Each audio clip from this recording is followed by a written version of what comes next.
हमवार, हमवार गोल है मीम वाव अलिफ रे, हमवार HAMWAAR या VAAR, हमवार। हमवार का मतलब क्या होता है?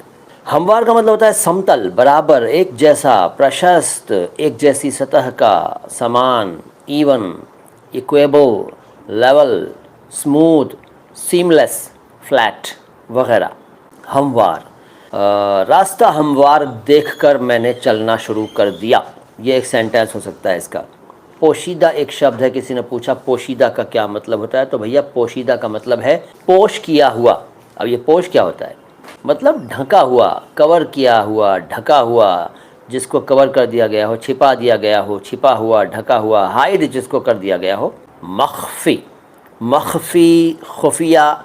अच्छा, बहुत से लोग खुफिया कहते हैं, खुफिया मत कहा करो यार, ये अखबार वालों ने बिगाड़ दिया है शब्द, खुफिया नहीं होता, खुफिया होता है, खुफिया। और कोई शब्द बताऊं तो दरे पर्दा यानी पर्दे के पीछे। और हिंदी का कोई शब्द बताऊं और भी इसके अलावा तो गुप्त और अदृश्य, पोशीदा।